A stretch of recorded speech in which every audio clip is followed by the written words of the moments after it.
Assalamu alaikum ji, hope you are doing good. This is Advocate Usman Abid and you are watching the law session. आज का मेरा जो ये lecture है ये स्पेसिफिकली उन लॉ गेट के स्टूडेंट्स के लिए है जो कि अपकमिंग जो टेस्ट हो रहा है लॉ गेट का 26 सितंबर को, उसमें अपीयर हो रहे हैं।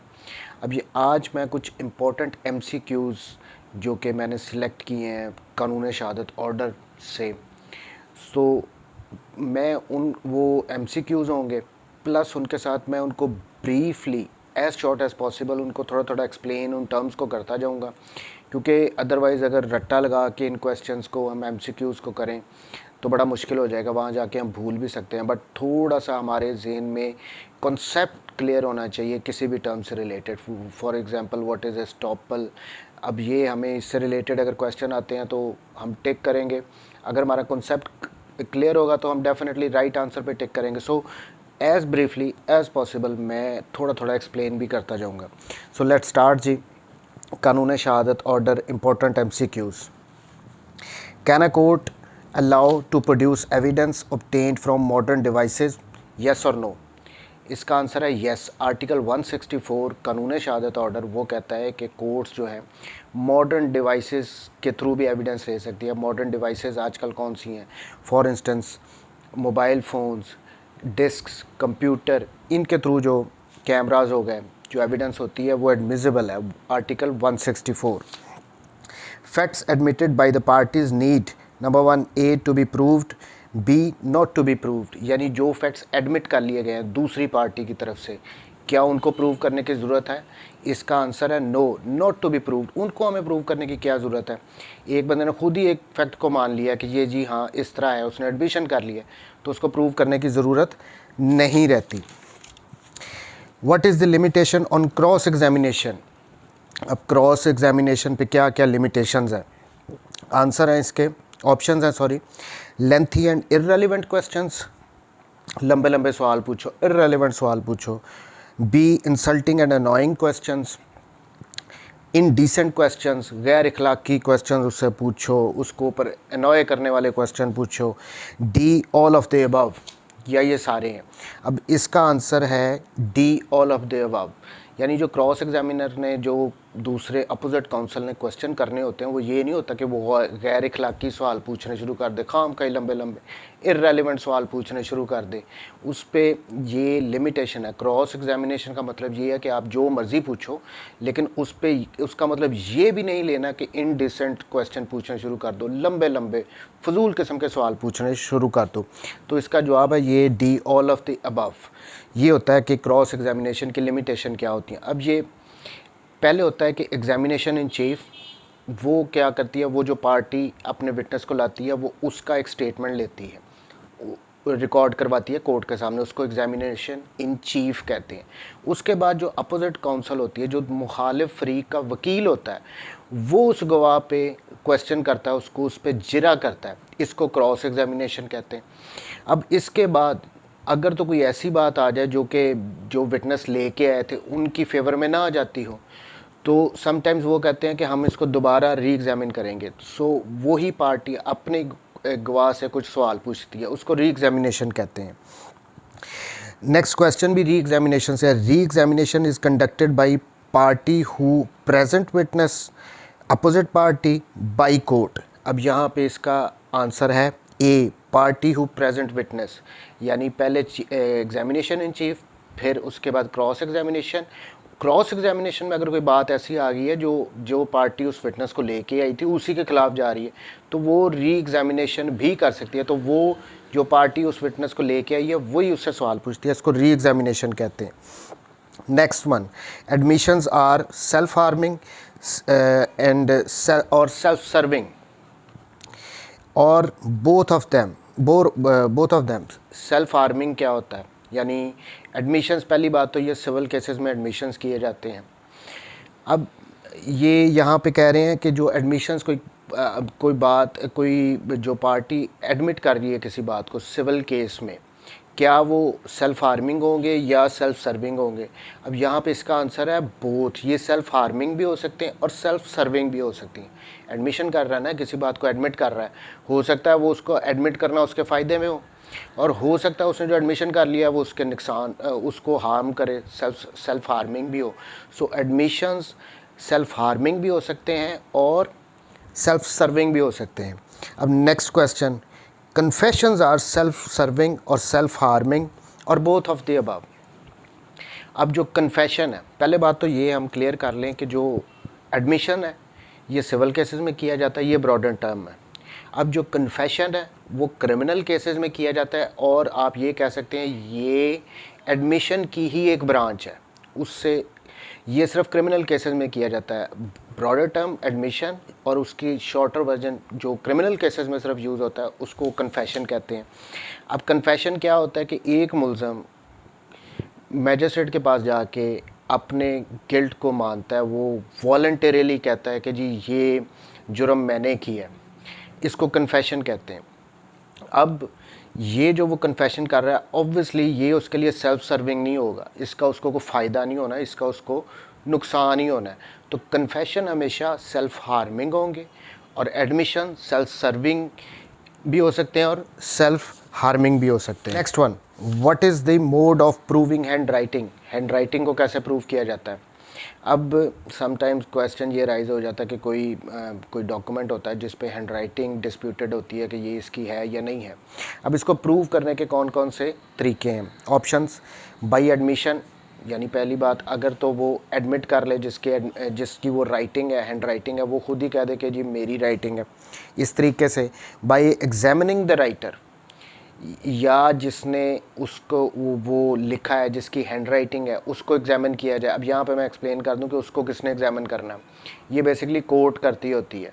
कोर्ट कहती है हाँ जी आप आएँ यहाँ पे कुछ लिखें, फिर वो उसके साथ मैच कर सकती है जो डॉक्यूमेंट जिस पे हैंड राइटिंग डिस्प्यूटेड है।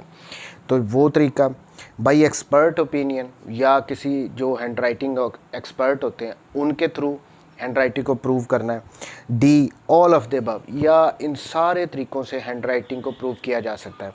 तो इसका आंसर है ऑल ऑफ द अबव, यानी ये सारे तरीके अडॉप्ट करके हैंड राइटिंग को प्रूव किया जा सकता है। अब ये कोर्ट के ऑप्शंस होती है regarding the circumstances of the case के विच वन कोर्ट ने अडॉप्ट करना है। Next question, how is a document proved. Document कैसे प्रूव किया जा सकता है।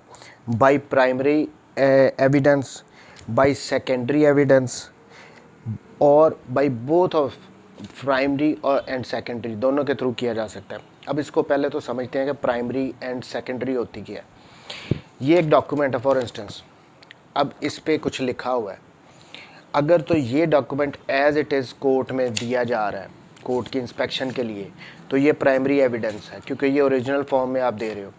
बट अगर इसकी फ़ोटोकॉपी करवा के कोर्ट में दी जाएगी तो वो इसकी सेकेंडरी एविडेंस होगी। अब यहाँ पे क्वेश्चन है कि क्या एक डॉक्यूमेंट को प्राइमरी एविडेंस के थ्रू प्रूव किया जा सकता है या सेकेंडरी एविडेंस के थ्रू प्रूव किया जा सकता है। तो इसका आंसर है कि किसी भी डॉक्यूमेंट को प्राइमरी और सेकेंडरी दोनों एविडेंसेस के थ्रू प्रूव किया जा सकता है। नेक्स्ट जी, आर्टिकल 73 डील्स विद, अब ये आर्टिकल 73 है प्राइमरी एविडेंस से रिलेटेड। ये छोटी छोटी टर्म्स हैं, प्राइमरी एविडेंस, आर्टिकल 73 याद रखना है। Who may raise plea of alibi. अब एलिबाई की जो प्ली है वो कौन ले सकता है। नंबर 1 एक्यूज़, जिस पे इल्ज़ाम हो, जो मुल्ज़म हो। बी प्रोसिक्यूशन, यानी कंप्लेनेंट। विटनेस, कोई गवाह ले सकता है plea of alibi. All of the above, या सारे ले सकते हैं। पहले हम समझते हैं कि प्ली ऑफ एलिबाई होता क्या है। प्ली ऑफ एलिबाई का मतलब होता है किसी और जगह पे होना, to be somewhere else. For instance यहाँ पे एक मर्डर हो जाए और मुझे एक्सक्यूज़ कर दिया जाए और मैं इस टाइम पे, जिस टाइम पे मर्डर हुआ था, मैं कराची में था और मैं अब वहाँ से प्ली लेता हूँ कोर्ट में आके कि जी जिस टाइम ये मर्डर हुआ मैं तो कराची में था, ये और मेरे लिए पॉसिबल नहीं था कि जिस टाइम पे मर्डर हुआ मैं कराची से आऊँ और करके फ़ौरी वापस भी चला जाऊँ।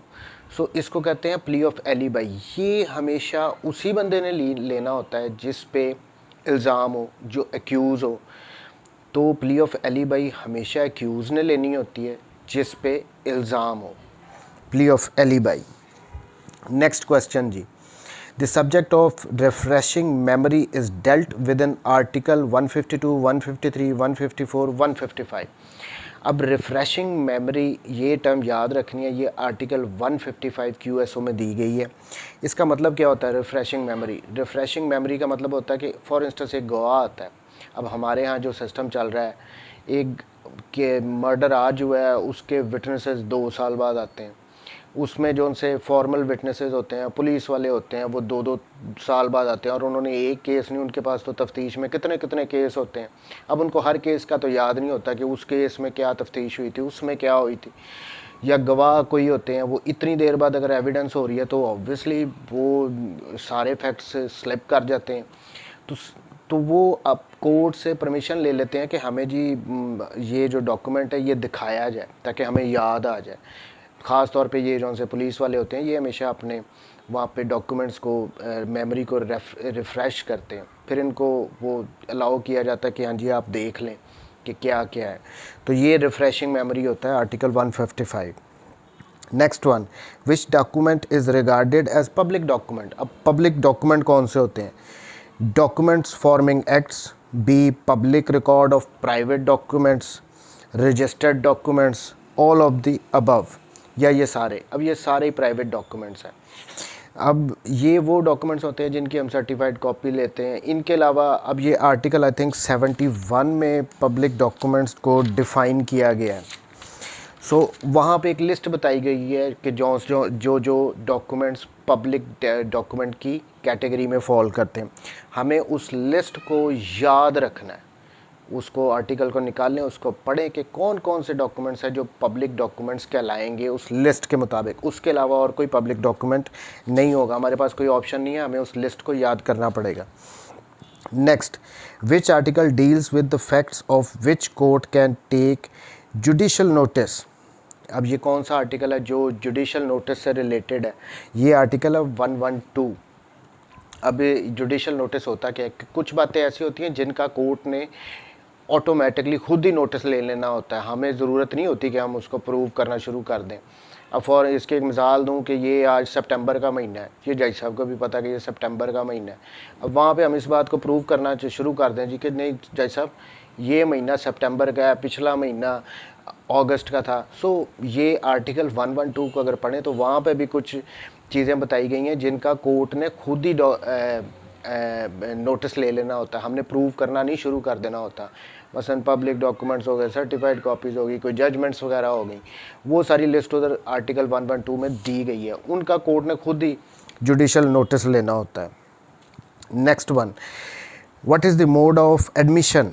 Bye documentary statement, by oral statement, both of the above. यानी डॉक्यूमेंट के थ्रू आपने कोई एडमिशन करना है या आपने ओरली करना है एडमिशन, या दोनों तरीक़ों से हो सकता है। तो इसका आंसर है ऑब्वियसली दोनों तरीक़े से होता है। अब एक एडमिशन तो होते ही सिविल केसेस में, एक दावा लिखा है कि प्लेंटिफ ने, उसमें कुछ बातें कुछ फैक्ट्स लिखे हैं, वहाँ पे आके जो जवाब दावा आ रहा है उसमें कुछ वो बातें एडमिट कर रहा है, तो वो डॉक्यूमेंट्स के थ्रू वो एडमिट कर रहा है। फिर या फिर वो ओरली जाके कुछ बातें एडमिट कर लेते हैं। सो एडमिशन ओरली भी हो सकता है और डॉक्यूमेंट के थ्रू भी हो सकता है। What are the integral ingredients of estoppel? अब ये एस्टॉपल आ गया, ये बहुत इंपॉर्टेंट टर्म है। आर्टिकल 114 टू आर्टिकल 116 ये एस्टॉपल से रिलेटेड है। Number 1 representation, B intention, C belief by the other party, and D action on such belief, और E all of the above। अब ये एस्टॉपल को थोड़ा सा यहाँ पे ना समझ लेते हैं। किसी बंदे ने कोई चीज़ रिप्रेजेंट की और उसकी इंटेंशन ये थी कि उसने उसको कोई फ्रॉड वगैरह करना था, और उस रिप्रेजेंटेशन को जो बात बताई गई दूसरे बंदे ने उसको सच मान लिया, सच मान के उसने उस पर एक्ट कर लिया और उस एक्ट करने की वजह से उसको कोई नुकसान हो गया, तो ये होता है कि वो जो पहली बात उसने की थी उससे उसको मुकर नहीं सकता। इसको एस्टॉपल कहते हैं 114 के तहत। आगे इसकी दूसरी काइंड्स भी बताई गई हैं 115 और 116 में भी। बहरहाल मेनली ये होता है एस्टॉपल।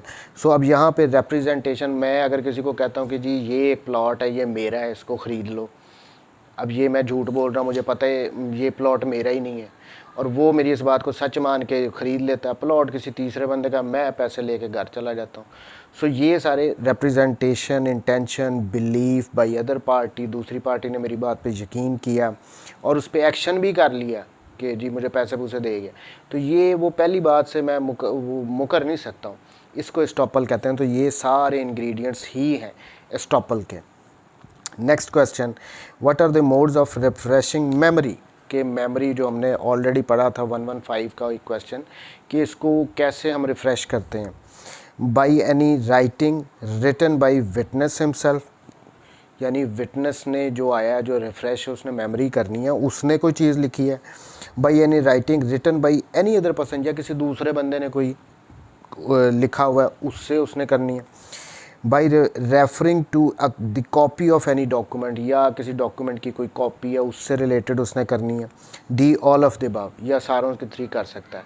अब यहाँ पे इसका आंसर है सारों के थ्रू कर सकता है, वो चाहे उसने खुद लिखा हुआ डॉक्यूमेंट हो, किसी और का लिखा हुआ डॉक्यूमेंट हो, किसी और डॉक्यूमेंट की कॉपी हो, उससे भी वो अपनी मेमोरी को रिफ़्रेश कर सकता है। यानी उसको याद आ जाए ना, अब इतनी सालों के बाद हमारे यहाँ पे गवाहियाँ होती हैं, इसको भी अब सिस्टम को थोड़ा सा इम्प्रूव करना चाहिए, वो एक लंबी बहस है नहीं हो। सो 155 रिफ़्रेशिंग मेमोरी, किसी भी इन डॉक्यूमेंट्स के थ्रू वो अपनी मेमोरी को रिफ़्रेश कर सकता है। Law attaches more importance to quality of witnesses, quantity of witnesses, both of the above, none of the above. अब लॉ हमें क्या कहता है कि अगर किसी ने कोई बात साबित करनी है तो 100 गवाह ले आए, या 1-2 गवाही लेके आए जो कि रिलायबल हों, जो सच्चे हों। क्या कहता है लॉ हमें? हमारा कानून ये कहता है कि जी गवाह चाहे एक भी हो, वो क्रेडिबल होना चाहिए, उसकी क्रेडिबिलिटी को शेक ना कर सके अपोजिट काउंसिल। तो एक गवाह की गवाही पे भी सज़ा हो सकती है या केस का फैसला हो सकता है। सो जो लॉ है कानून शहादत ऑर्डर का, अगर हम आर्टिकल 17 देखें तो उसमें तो क्लियरली लिखा हुआ है कि अगर कोई डॉक्यूमेंट है उसको प्रूव करने के लिए 2 गवाह चाहिए, 2 मर्द हों या 1 मर्द और 2 औरतें हों, बट अदरवाइज़ एक गवाह भी इनफ है, वो क्रेडिबल होना चाहिए। सो क्वालिटी पे कानून शहादत ऑर्डर कहता है कि क्वालिटी होनी चाहिए एविडेंस की, क्वांटिटी नहीं होनी चाहिए। ये नहीं कि आप एक बात को प्रूव करने के लिए 100 गवाह ले और 100 के 100 झूठे हों, उसकी बजाय एक सच्चा गवाह ले आओ। 100 में से अगर 90 झूठे हैं, 10 सच्चे हैं, तो वो 10 को ही रख लो, 90 क्यों लेके आने? ज़्यादा गवाह लाने की ज़रूरत नहीं, एक से भी काम चल जाता है, 2 से भी काम चल सकता है। Next one, can a court convict an accused person on the testimony of 3 dependable witnesses, 3 dependable witnesses, 1 dependable witness, none of the above।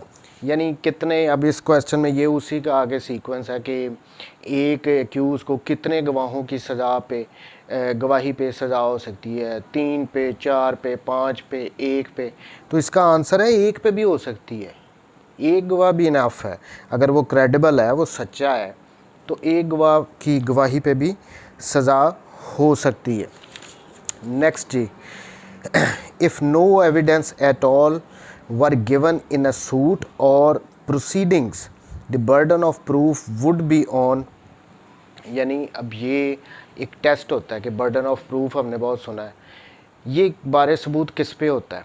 अब ये इस क्वेश्चन में यही बताया गया कि इसका टेस्ट ये होता है कि हमने ये देखना होता है कि बारे सबूत अगर बर्डन ऑफ प्रूफ किस पे है कि अगर कोई भी गवाही ना लाई जाए तो केस कौन हारेगा। एक मुद्दई है, उसने दावा फाइल किया, दावा फाइल करने के बाद उसने कोई गवाही नहीं लाता, तो केस कौन हारेगा? वो मुद्दई हारेगा। तो बारे सबूत किस पे है? बर्डन ऑफ प्रूफ उसी पे है। इसी तरह क्रिमिनल केस में मुद्दई ने कोई एलिगेशन लगा दिया है एक्यूज़ पे कि इसने को मर्डर किया, उसके बाद मुद्दई घर जाके सो जाए, कोई एविडेंस लेके ही नहीं आया, कोई विटनेस ही ना लेके आए, तो केस कौन हारेगा? मुद्दई हारेगा।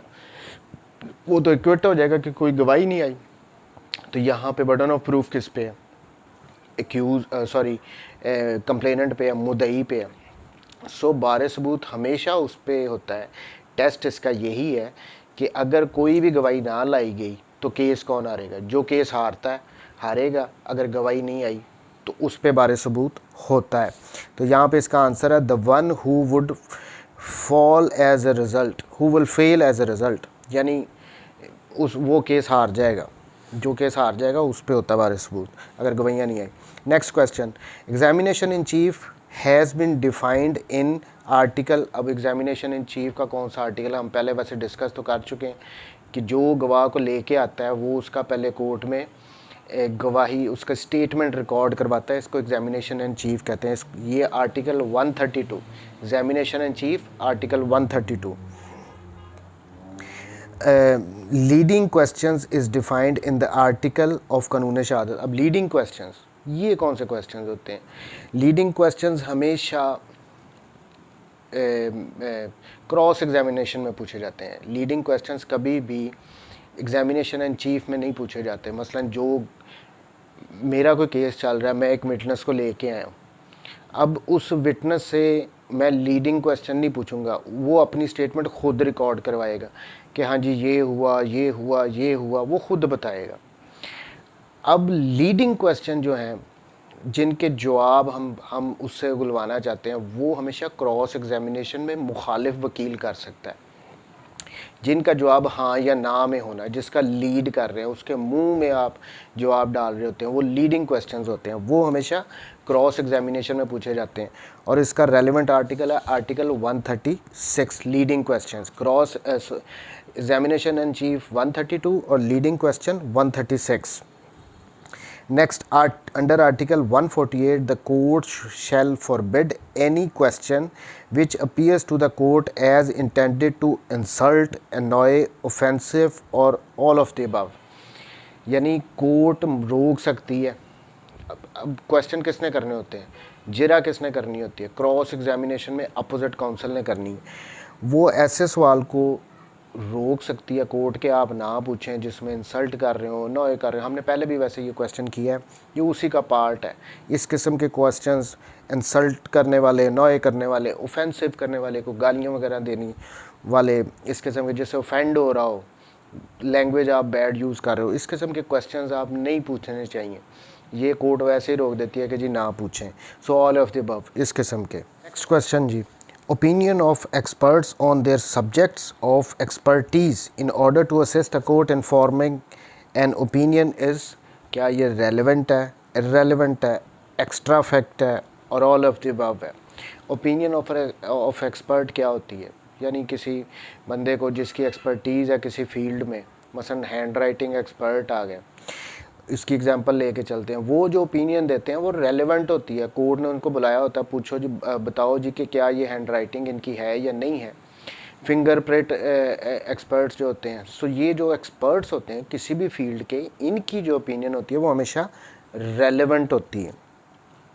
नेक्स्ट जी, opinion of a handwriting expert as to the handwriting is relevant when the court has to form an opinion whether a document was written by that person, signed by that person, read by that person और D both A and B. यानी handwriting expert की opinion किस वक्त ली जा सकती है? जब ये देखना हो कि क्या ये राइटिंग जो है उस बंदे की है या उसके सिग्नेचर उस बंदे के हैं। तो यहाँ पे आंसर है बोथ ए एंड बी, यानी राइटिंग से रिलेटेड या सिग्नेचर से रिलेटेड हम ओपिनियन लेते हैं हैंड राइटिंग एक्सपर्ट की। Next one, all facts may be proved by oral evidence except. अब ये इम्पॉर्टेंट है, बहुत इम्पॉर्टेंट है, आर्टिकल 70 से रिलेटेड है। अब आर्टिकल 70 हमें ये कहता है कि तमाम फैक्ट से रिलेटेड हम ओरल एविडेंस दे सकते हैं, बट एक चीज़ से रिलेटेड हम नहीं दे सकते, वो होती है कंटेंट्स ऑफ डॉक्यूमेंट्स। अब ये क्या बात हुई? अब इसको दोबारा देखें ना, अगर all facts may be proved by oral evidence, यानी सारे फैक्ट से रिलेटेड हम ओरल एविडेंस दे सकते हैं, accept contents of an oral statement, contents of rewritten statement, contents of documents, so contents of documents। इससे रिलेटेड हमने आर्टिकल 70 में उन्होंने कह दिया कि आपने ओरल एविडेंस नहीं देनी। अब इसका मतलब क्या है? अब ये देखें, फॉर इंस्टेंस ये एक डॉक्यूमेंट है, इसको फ़र्ज़ करके चलते हैं कि ये एक सेल डीड है, ये लिखी हुई है। अब जो कुछ इस पर लिखा है इस डॉक्यूमेंट पे वो इसके कंटेंट्स हैं। अब हम कोई भी विटनेस आके ये तो गवाही दे सकता है कि हाँ जी ये डॉक्यूमेंट है, ये सेल डीड है, ये हुई है। अब इसके जो मार्जिनल विटनेसेस, जो दो गवाह आएंगे, वो आके यही कहेंगे जी हमारी प्रेजेंस में ये डॉक्यूमेंट हुआ, ये इस तरह हुआ। लेकिन वो इसके जो इसके अंदर लिखा गया है सेल डीड के अंदर, उससे रिलेटेड वो कोई एविडेंस नहीं ओरली बताएंगे कि जी इसमें ये टर्म्स हुई हैं, ये बातें हमने शर्त शराइत रख ली थी। ये कंटेंट्स ऑफ डॉक्यूमेंट से रिलेटेड उन्होंने कोई एविडेंस नहीं देनी। अब ये डॉक्यूमेंट जो है, इसको प्रूव करने के लिए आपने इस डॉक्यूमेंट को कोर्ट की इंस्पेक्शन के लिए उसके सामने प्रोड्यूस कर देना। आर्टिकल 70 का मतलब तो ये निकलता है, आपने जो ओरल एविडेंस देनी है वो इससे कंटेंट से रिलेटेड नहीं देनी। अगर आपने इस डॉक्यूमेंट को प्रूव करना है, you will have to present this document before the court for its inspection. Court खुद ही देख लेगी कि हाँ जी इसमें क्या क्या लिखा हुआ है। आपने सिर्फ डॉक्यूमेंट को प्रूव करना है, डॉक्यूमेंट के कंटेंट्स को प्रूव नहीं करना। डॉक्यूमेंट को प्रूव करने के लिए विटनेसेस आएंगे कि हाँ जी हमारी प्रेजेंस में ये डॉक्यूमेंट एग्जीक्यूट हुआ है, बट इसके जो कंटेंट्स हैं वो ऑब्वियसली अगर डॉक्यूमेंट प्रूव हो रहा है तो उसके कंटेंट्स भी ऑटोमेटिकली प्रूव हो जाएंगे। कोर्ट उनको खुद ही देख लेगी, समझ लेगी इसके कंटेंट से रिलेटेड इसमें क्या लिखा हुआ है। आपने ओरल एविडेंस नहीं देनी होती। ये आर्टिकल 70 में बता दिया गया, ये बहुत इंपॉर्टेंट था। Public documents are defined in article of, अब ये आर्टिकल 85 था, मैंने कहा था ना मेरे दिमाग से उस वक्त निकल गया था कि पब्लिक डॉक्यूमेंट्स की जो लिस्ट है ना वो आर्टिकल 85 में बताई गई है कि ये सारे पब्लिक डॉक्यूमेंट्स हैं, और जो उस लिस्ट में फॉल नहीं करेंगे वो प्राइवेट डॉक्यूमेंट्स होंगे। नेक्स्ट क्वेश्चन है, under article 46 the cases in which statement of relevant facts by a person who is dead or cannot be found etc is। अब आर्टिकल 46 में वो बंदे बताए गए हैं जो कि इसमें डाइंग डेक्लेरेशन भी आ जाता है, या फिर वो बंदे भी आ जाते हैं जो कि गुम हो गए हैं, मिलते नहीं हैं। उन सारे की स्टेटमेंट जो है वो रेलेवेंट्स हैं अंडर आर्टिकल 46। अब ये बहुत वाइड आर्टिकल है, मैं अब इसको यहाँ पे इतना एक्सप्लेन तो नहीं कर सकता हूँ। बहरहाल यहाँ पे रेलेवेंट है, डाइंग डेक्लेरेशन की बात कर रहे हैं और जो बंदे मिलते नहीं हैं, गुम हो जाते हैं। Next one, according to article 9 an advocate shall not be permitted to disclose any communication made to him in the course of his employment as such advocate unless. अब यहाँ पे आर्टिकल 9 जो है ना वो प्रिविलेज्ड कम्युनिकेशन से related है, यानी प्रोटेक्शन है। अब ये नहीं हो सकता कि वकील साहब को आप गवाह बुला लो और उनसे सवाल जवाब शुरू कर दो। उनको प्रिविलेज्ड है, उनको प्रोटेक्शन है कि वो जो उनकी जो कम्युनिकेशन हुई है बिटवीन एम्प्लॉयमेंट, जब से उनको इंगेज किया गया था एज ए काउंसल, वो सारी प्रोटेक्टेड है। जो क्लाइंट के साथ बातें हुई हैं, अगर ये प्रोटेक्शन ना दी जाती तो सारे वकीलों ने आके गवाहियाँ देनी शुरू कर देनी थी। सो आर्टिकल 9 में और लोगों ने उनको गवाह के तौर पे बुलाना शुरू कर देना था। अब ये प्रोटेक्शन है कि आपने जो एम्प्लॉयमेंट के दरमियान हुई है उससे रिलेटेड ना तो वकील आके गवाही दे सकते हैं, ना उनको कंपेल किया जा सकता है। लेकिन यहाँ पे एक एक्सेप्शन थी कि अगर, अब इसमें जो ऑप्शन है be with his clients express consent, यानी अगर क्लाइंट खुद एक्सप्रेसली कहे कोर्ट में कि जी वकील साहब आके गवाही दो, मुझे कोई फ़र्क नहीं पड़ता, इस सूरत में वो प्रोटेक्शन जो है वो ख़त्म हो जाएगी और वकील साहब आके अगर चाहें तो गवाही दे सकते हैं। अब इस पर मेरा डिटेल लेक्चर ऑलरेडी अपलोड है कि वकील की गवाही से रिलेटेड, बट आर्टिकल 9 में ये कहा है कि नॉर्मल कोर्स में कम्युनिकेशन प्रिविलेज्ड है, उससे रिलेटेड गवाही नहीं दे सकते। बट अगर तो क्लाइंट ने एक्सप्रेस कंसेंट दे दियो तो फिर वो गवाही दे सकते हैं आके।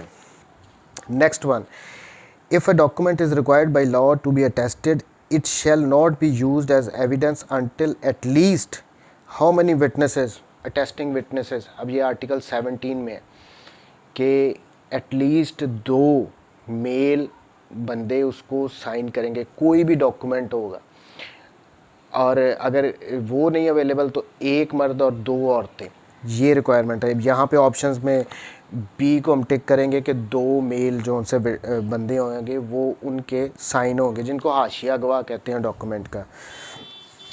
Next question, the Qanun Shahadat order extends to the whole of the Pakistan and applies to all judicial proceedings before any forum except court including a court martial यहाँ पे अप्लाई होता है, ट्रिब्यूनल्स पे भी अप्लाई। सिर्फ जो कानून शहादत ऑर्डर में बताया गया ना कि ये आर्बिट्रेटर पे अप्लाई नहीं होता, तो यहाँ पे ऑप्शन डी है, आर्बिट्रेटर दी गई है। कानून शहादत ऑर्डर का याद रख लें कि इसमें स्पेसिफिकली मेंशन कर दिया गया कि आर्बिट्रेटर के अलावा हर जगह पे कानून शहादत अप्लाई होता है।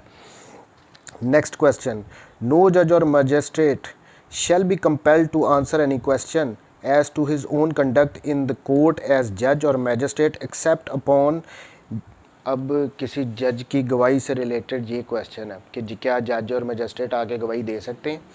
अब ये क्वेश्चन ये कह रहा है कि अगर तो वो उसने अपने कंडक्ट से, यानी अगर किसी जज ने कोई गवाही रिकॉर्ड की है, कोई एविडेंस रिकॉर्ड की है अपील में जाके, या आप कहो जी नहीं जी किसी और केस में आप कहो कि उस जज साहब को बुला लो, उन्होंने एविडेंस रिकॉर्ड की थी और गलत रिकॉर्ड की थी, ये उसके कंडक्ट से रिलेटेड अगर उसको एज ए विटनेस लाना हो, तो इसमें ये है कि जो जजेस और मैजिस्ट्रेट होते हैं उनको प्रोटेक्शन है कि वो नहीं उनको बुलाया जा सकता, but with the special order of the superior court, जो उससे हायर कोर्ट होती है, अगर वो ऑर्डर दे तो एज अ विटनेस वो जज साहब आ सकते हैं और उससे कंडक्ट से रिलेटेड आप क्वेश्चन कर सकते हैं। तो इसमें जो आंसर है general order of superior court, नहीं ये नहीं हो सकता, special order of the superior court. मैंने पहले ही कह दिया, स्पेशल ऑर्डर दिया जाता है सुपीरियर कोर्ट की तरफ से कि हाँ जी आओ और आके एज ए विटनेस गवाही दो, या आपसे ये सवाल हम पूछेंगे और आप इनका जवाब दोगे, अदरवाइज़ जजेस और मैजिस्ट्रेट से क्वेश्चंस नहीं किए जा सकते। Next one, following articles of Qanun Shahadat order deals with estoppel. Estoppel, अब ये बहुत इंपॉर्टेंट है, याद रखना है इसके कौन से आर्टिकल्स हैं। इसके आर्टिकल 114 से 116 तक है। अब इसके options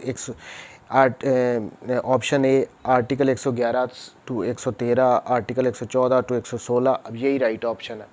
article 114 to article 116 estoppel. Next one, which article of Qanun Shahadat deals with identification parade. शनाख्त परेड बड़ा इंपॉर्टेंट है, ये आर्टिकल 22 है, इसको ज़हन में बिठा लें।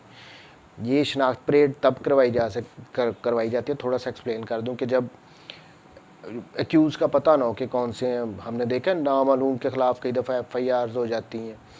अब वो जब फिर बाद में कोई बंदे पकड़े जाते हैं, जैसे रिसेंटली आज मीनारे पाकिस्तान पे जो 14 अगस्त वाला केस है आयशा कराम वाला, उसमें देखा है आपने कि वो पता नहीं था कि कौन कौन से बंदे हैं, पुलिस ने अरेस्ट किए। फिर उसके बाद जो कंप्लेनेंट होता है उसको बुलाया जाता है कि हाँ जी आप पहचानो कि कौन कौन से बंदे थे, तो वो उसको करते हैं। अब ये जेल में जाके आइडेंटिफिकेशन परेड की जाती है और मैजिस्ट्रेट की प्रेजेंस में करवाई जाती है।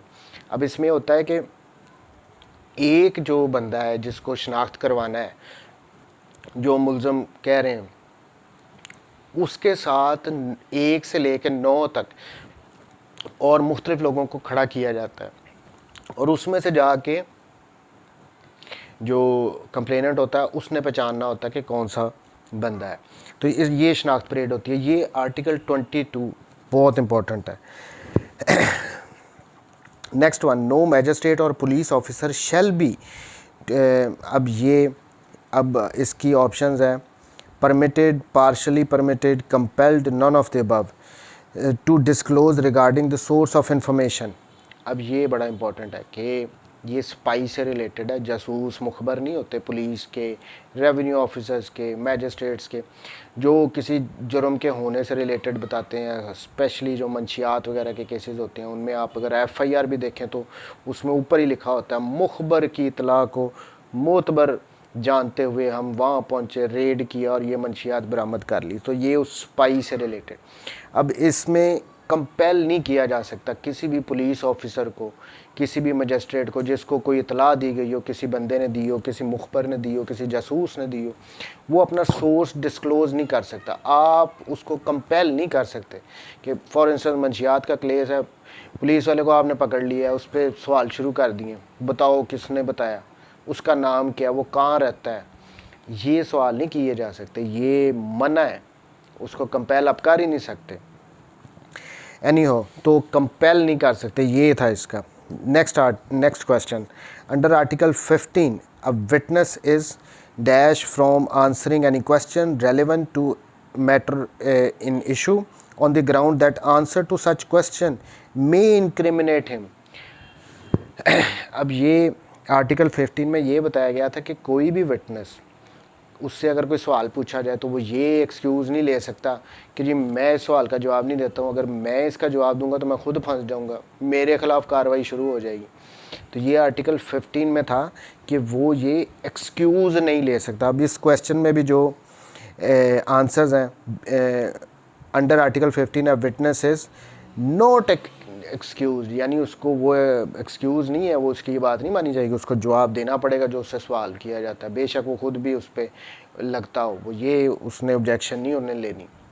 Next one, fact is said to be not proved when it is neither proved nor disproved, false, true। अब ये ट्रू है या फॉल्स है, फैक्ट है, उसको ना वो प्रूव हुआ है और ना ही वो डिसप्रूव हुआ है, दरमियान में बात रह गई है, तो इसको क्या मान के हमने चलना है? हमने ये मान के चलना है कि वो प्रूव ही नहीं हुआ है। ठीक है, ये था इस आर्टिकल में। Next one is estoppel is applicable in civil cases और क्रिमिनल केसेस बोथ, और बोथ एस्टॉपल हमेशा सिविल केसेस में लगता है। Next one, the contents of document may be proved by primary evidence, secondary evidence, either by primary or by secondary evidence. अब यहाँ पे जो डॉक्यूमेंट्स के कंटेंट हैं, मैंने पहले ही बताया कि डॉक्यूमेंट्स के कंटेंट से रिलेटेड हम ओरल एविडेंस तो दे ही नहीं सकते, उसके लिए आपको ओरिजिनल डॉक्यूमेंट को प्रेजेंट कर, आपको उस डॉक्यूमेंट को प्रूव करना होता है जिसके कंटेंट को आपने प्रूव करना है। यही एक तरीका है कि उस डॉक्यूमेंट को ले जाओ, ये है जी जज साहब ये डॉक्यूमेंट, ये आप देख लो, उसके कंटेंट प्रूव करने का ये तरीका है कि उसको ज़रूर आपने डॉक्यूमेंट को प्रूव करना है।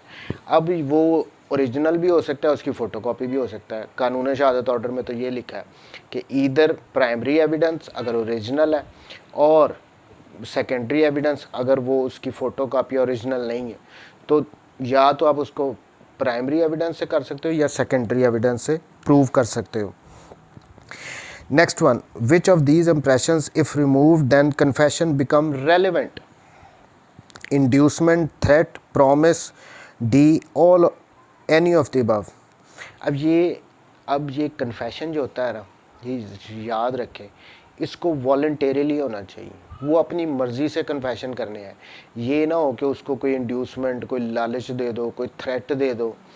अगर वो इस किस्म का इन बातों में आके कोई प्रॉमिसों से कर लो कि यार मैं तुम्हें इतने पैसे दे दूँगा, कन्फेस कर लो जुर्म को, अगर तो इन सूरतों में वो उसने कन्फेशन किया ना, तो वो कन्फेशन नहीं है। कन्फेशन शुड ऑलवेज़ बी वॉलंटेरीली, उसने अपनी मर्ज़ी से किया, आज़ादाना मर्ज़ी से किया, खुद ही चला गया। और जजों ने, जो मैजिस्ट्रेट उसका रिकॉर्ड करते हैं कन्फेशन, वो हमेशा क्वेश्चन पूछते हैं, वो अपने आप को सेटिस्फाई करते हैं कि क्या ये इसने जो कन्फेशन कर रहा है ये अपनी मर्ज़ी से कर रहा है। और एंड पे उसका स्टेटमेंट रिकॉर्ड करने के बाद, उसका कन्फेशन रिकॉर्ड करने के बाद वो नोट भी देते हैं कि जी इसने, मैंने पूछा और ये कह रहा है कि मैं वॉलंटेरीली दे रहा हूँ। सो कन्फेशन को वॉलंटेरीली दिया जाना चाहिए।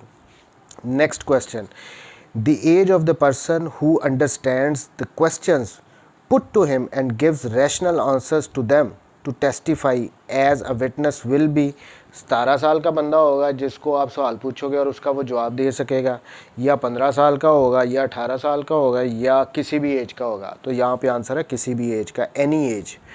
देखें, ये आर्टिकल 3 में बताया गया कानून शहादत ऑर्डर में कि हु मे टेस्टिफाई, उसमें तो क्लियर कट ये कह दिया गया कि जो बंदा भी किसी भी उम्र का हो, अगर तो वो क्वेश्चन को समझ सकता है और उसका जवाब दे सकता है तो वो गवाही दे सकता है। ये आर्टिकल 3 में है। सो एनी एज आ गया यहाँ पे। Next one, confession can be made by the accused as well as his agent. अब ये मैं इस पर ऑलरेडी पहले कर चुका हूँ कि कन्फेशन हमेशा एक्यूज़ नहीं करना होता, मुल्ज़म नहीं करना होता कि जी मैंने ये जुर्म किया है। Next one, according to Article 16, an accomplice is a competent witness in all cases। accomplice कौन होता है? शरीक जुर्म, जो को एक्यूज़ होता है, जिसने साथ मिलके कोई जुर्म किया होता है, या प्रिंसिपल एक्यूज़ का साथी होता है, उसको को एक्यूज़ कहते हैं। तो ये इस क्वेश्चन में कह रहा है कि आर्टिकल 16 है इससे रिलेटेड एकम्पलिस से, कि क्या वो एक आर्टिकल 16 में बताया गया है कि जो एकम्पलिस है वो एक कॉम्पिटेंट विटनेस है और उसकी गवाही पे को एक्यूज़ को सज़ा दी जा सकती है, सिर्फ उसकी गवाही पे ये इलीगल नहीं होगी अगर खाली उसकी को एक्यूज़ की गवाही पे उसको सज़ा दे दी गई है, कंप्लेस की गवाही पे को एक्यूज़ को सज़ा दे दी गई है। बट आर्टिकल 16 यहाँ पे इनकम्प्लीट है, हमने इसको आर्टिकल 129B को भी इसके साथ हमेशा पढ़ना होता है। आर्टिकल 16 ने तो कह दिया कि कॉम्पिटेंट विटनेस है, इसकी गवाही पे को एक्यूज़ को सज़ा हो सकती है, बट आर्टिकल 129B ने कहा है कि कंप्लेस जो है ना वो ट्रस्टवर्दी विटनेस नहीं है, वो किसी भी वजह से खाम खाई उसको फंसाने के लिए गवाही दे सकता है, कोई लालच में दे सकता है, किसी भी वजह से दे सकता है। तो जो भी उसने गवाही दे रही है दे रहा है, तो वो कॉम्पिटेंट विटनेस है, लेकिन उसको दूसरी बातों के साथ corroborate कर लो, दूसरी बातें भी साथ देख लो, फिर सज़ा दो। आर्टिकल 129B में ये कहा। लेकिन ये जो कंप्लेस होता है ना, इसकी गवाही सारे केसेस में चलती है सिवाय हदूद केसेस में, ये स्पेसिफिकली आर्टिकल 16 में कहा गया है। तो यहाँ पे हदूद केसेस इसका आंसर है, हदूद केसेस, कत्ल केसेस। तो हदूद केसेस में कंप्लेस की गवाही को नहीं माना जाता। नेक्स्ट जी, हेयर से एविडेंस इज़, अब हेयर से एविडेंस सुनी सुनाई गवाही, मैंने किसी को बताया वो गवाही देने चला गया, ये हेयर से एविडेंस होगी, उसने वो देखा थोड़ी है, उसको तो मैं बता रहा हूँ, इसको हेयर से एविडेंस कहते हैं। ये किस किस्म की एविडेंस होती है? इसका आंसर है नो एविडेंस। हेयर से एविडेंस इज़ नो एविडेंस, इसको नहीं माना जाता। ये फारे का काम कि मैंने उसको बताया, वो जाके गवाही देनी शुरू कर दे कि जी इसको फांसी दे दो, इसने कत्ल किया। आपने खुद देखा तो जाओ, आई विटनेस तो ठीक है, अब किसी की सुन के आप, अब इसकी कुछ एक्सेप्शंस भी हैं वो, लेकिन अब वो बात फिर बहुत आगे चली जाएगी। But hearsay evidence is no evidence. What are the kinds of estoppel? 3 है। अब इसकी आर्टिकल 114, आर्टिकल 115 और आर्टिकल 116 3 इसमें बताई गई हैं। नेक्स्ट वन है, who conduct and identification parade? मैंने अब इसका आंसर पहले ही बता दिया है कि ये हमेशा मैजिस्ट्रेट ने कंडक्ट करवानी होती है, जेल में जाके कंडक्ट करवानी होती है। Plea of alibi is applicable in criminal cases में, सिविल केसेस में उसका क्या लेना देना? प्ली ऑफ एलिबाई ये है कि जी मैं किसी और जगह पे था जब ये जुर्म हुआ। अब इसका सिविल केसेस में तो ऑब्वियसली अप्लाई नहीं होता। ये हमेशा plea of alibi criminal cases में ली जाती है, और इसका बर्डन ऑफ प्रूफ जो होता है वो हमेशा अक्यूज़ पे होता है, जिसने वो प्ली ऑफ एलिबाई ले लिया कि जी मैं तो जिस वक्त जुर्म हुआ वहाँ पे मौजूद ही नहीं था। Next one, in criminal cases previous bad character is relevant, relevant in reply, irrelevant, none of the above. So जौन साहब प्रीवियस बैड कैरेक्टर की बात होती है, देखिए अब यहाँ पे इसको भी एक्सप्लेन कर दूँ। जो कैरेक्टर है ना सिविल केसेस में तो वो इररेलेवेंट है, कि कोई किसी का कैरेक्टर अच्छा है बुरा है कोई फ़र्क नहीं पड़ता सिविल केसेस में, क्रिमिनल केसेस में पड़ता है। क्रिमिनल केसेस में जो एक्यूज़ का गुड कैरेक्टर है वो हमेशा रेलेवेंट है, बट जो उसका बैड कैरेक्टर है वो हमेशा रिप्लाई में रेलेवेंट होगा। तो इसका आंसर है रेलेवेंट इन रिप्लाई। यानी अगर वो कही जा रहे हैं कि जी एक्यूज़ बड़ा नेक पारसा बंदा है, इस पर कोई आज तक FIR नहीं हुई, कुछ भी नहीं हुआ, बड़ा शरीफ आदमी है, तो उसके रिप्लाई में फिर आप बता सकते हो कि जी इसका ये प्रीवियसली इसका ये कंडक्ट है, ये इसको सज़ाएँ हुई। सो बैड करेक्टर हमेशा इन रिप्लाई रेलेवेंट है, और गुड करेक्टर जो क्रिमिनल केसेस में है वो हमेशा रेलेवेंट होता है। Next one, which of the following is not a public document? अब FIR पब्लिक डॉक्यूमेंट है, municipal register of death and birth certificate ये पब्लिक डॉक्यूमेंट है। पावर ऑफ अटॉर्नी, अब ये प्राइवेट डॉक्यूमेंट आ गया। मैंने कहा था कि जो आर्टिकल 85 है उसमें लिस्ट दी हुई है पब्लिक डॉक्यूमेंट्स के, वही गिने जाएंगे कि ये पब्लिक डॉक्यूमेंट है, जो उसके अलावा होंगे वो प्राइवेट डॉक्यूमेंट होंगे। और अब यहाँ पे ऑब्वियसली जो पावर ऑफ अटॉर्नी है, कोई बंदा किसी को दे रहा है तो वो पब्लिक डॉक्यूमेंट नहीं है। नेक्स्ट वन जी, which of these needs not to be proved? Facts judicially noticeable, facts admitted, both A and B, none of the above. अब जो फैक्ट्स एडमिट हो चुके हैं उनको प्रूव करने की क्या ज़रूरत है? पहली बात ये होगी। और जिन फैक्ट्स की कोर्ट खुद ही जुडिशियल नोटिस हम पहले डिस्कस कर चुके हैं वो ले सकती है, तो उनको भी प्रूव करें। सो A and B बोथ आ गए इन यहाँ पे। burden of proof is on the party who asserts something, who denies something decided by the court. अब ये इसमें ये पूछ रहा है कि बर्डन ऑफ प्रूफ किस पार्टी में होता है। हमने पहले इसका टेस्ट बताया कि टेस्ट क्या होता है, अगर हमने टेस्ट करना हो कि बर्डन ऑफ प्रूफ किस पे होगा। लेकिन इस क्वेश्चन के मुताबिक हमेशा जो भी कोई बात कहता है, मुद्दई एक दावा करता है, तो बर्डन ऑफ प्रूफ उस पे है। फिर इसी तरह क्रिमिनल केसेस में अगर मुद्दई ने कोई एफआईआर करवा लिया तो बर्डन ऑफ प्रूफ इस पे है, उसने अपना प्रोसिक्यूशन ने अपना केस प्रूव करना है। सो जो भी कोई बात असर्ट करता है उसी पे बर्डन ऑफ प्रूफ होता है। If a person takes a plea of right of self defence then the burden of proof is on the prosecution, defence, the party decided by the court, none of the above. अब self defence ये होता है कि आप पे किसी ने attack किया और अपने आप को बचाने के लिए उस पर कोई उसको मार दिया या वट एवर जो भी किया। सेल्फ डिफेंस भी अगर मैंने सेल्फ डिफेंस में किसी को बंदे को मार दिया है और मेरे पे केस चल गया और मैंने प्ली ले लिया कि जी मैंने तो सेल्फ डिफेंस में मारा है, मैं ना मारता तो उसने मुझे मार देना था। नॉर्मली क्रिमिनल केसेस में हमेशा बर्डन ऑफ प्रूफ प्रोसिक्यूशन पे होता है, उन्होंने अपने केस को साबित करना है। बट एज सुन एज आपने कोई स्पेशल प्ली ले ली, जैसे प्ली ऑफ एलिबाई हम पहले डिस्कस कर चुके हैं, फिर ये सेल्फ डिफेंस की आपने प्ली ले ली है कि जी मुझे ना मैं ना मारता तो मुझे मार देता, तो ये स्पेशल प्ली जब भी कोई ली जाएगी तो आप पे ही बर्डन ऑफ प्रूफ होगा जिस बंदे ने वो प्ली लिया। अब एक्यूज़ नहीं लेनी है, उस पर चार्ज लगा, उस पर इल्ज़ाम है, तो वही कहता है जी मैं तो वहाँ पे अगर मैं ना मारता तो उसने सेल्फ डिफेंस में लिया है, तो ये बात प्रूफ भी उसी ने करनी है, बर्डन ऑफ प्रूफ शिफ्ट होकर इस पे आ जाएगा एक्यूज़ पे। नेक्स्ट वन, अब ये अगर सेक्शन देखें पीपीसी के इसमें जनरल एक्सेप्शंस का चैप्टर है, उसमें आर्टिकल सेक्शन 76 to 106 है, उसमें 96 सेक्शन से सेल्फ डिफेंस शुरू हो जाता है। सो उस चैप्टर पूरे में चैप्टर नंबर 4 है, जितने भी ऑफेंसेज हैं जो प्लीज़ वो अगर ली जाए तो बर्डन ऑफ प्रूफ हमेशा एक्यूज़ पे होगा, जिसने भी ली है वो साबित करेगा। सो सेल्फ डिफेंस में बर्डन ऑफ प्रूफ जो एक्यूज़ लेता है प्ली उस पे होता है। इन criminal cases bad character of N accused includes, अब ये बैड करेक्टर को आपने, ये क्वेश्चन है, इन criminal cases bad character of N accused includes, यानी बैड करेक्टर में हमने किन किन चीज़ों को गिनना है। रजिस्ट्रेशन ऑफ एफआईआर, किसी पे एफआईआर अगर रजिस्टर हो गया तो क्या उसका करेक्टर बैड है? नहीं, ऐसे थोड़ी होता है, अब झूठी एफआईआर भी तो हो जाती हैं।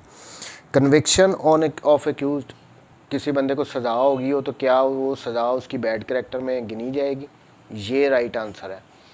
अब हमेशा कोर्ट्स जब भी हम बेल्स वगैरह भी आर्गू करते हैं तो हम बताते हैं कि जी हमारा कोई प्रीवियस कन्विक्शन नहीं है। तो बेसिकली अगर प्रीवियस कन्विक्शन है तो वो हमारा बैड करेक्टर है, अगर प्रीवियस कन्विक्शन नहीं है तो हमारा वो बैड करेक्टर में नहीं आता।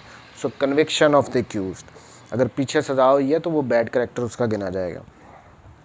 लीडिंग क्वेश्चंस में बी आस्क्ड इन, ये अब हम ऑलरेडी डिस्कस कर सकते हैं कि लीडिंग क्वेश्चंस हमेशा क्रॉस एग्जामिनेशन में पूछे जाते हैं। नेक्स्ट वन जी आर्टिकल 128, अब इससे रिलेटेड क्वेश्चन है। Article 128 deals with fornication, legitimacy of child, हिजानत, गार्डियनशिप। अब ये आर्टिकल 128 एक बड़ा इंपॉर्टेंट आर्टिकल है, ये सिर्फ मुस्लिम्स पे अप्लाई होता है। ये रिलेटेड है लेजिटिमेसी ऑफ द चाइल्ड, बस मैं इसका इतना ही अब यहाँ पे कहूँगा, और ये आर्टिकल सिर्फ मुस्लिम्स पे एप्लीकेबल होता है। Examination in chief is in question answer form, narrative form. Examination in chief हम पहले ही डिस्कस कर चुके हैं कि जो पार्टी अपने विटनेस को लाती है वो पहले उसका स्टेटमेंट रिकॉर्ड करवाती है, उसको एग्जामिनेशन इन चीफ कहते हैं।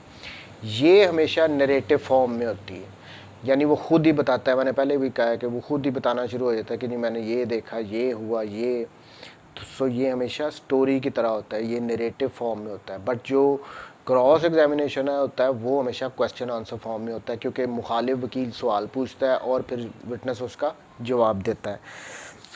Examination in chief is conducted by who present witness, जो पार्टी लाती है उसी ने करना है। ओरल एविडेंस अंडर आर्टिकल 71, अब ये आर्टिकल 71 बड़ा इंपॉर्टेंट है।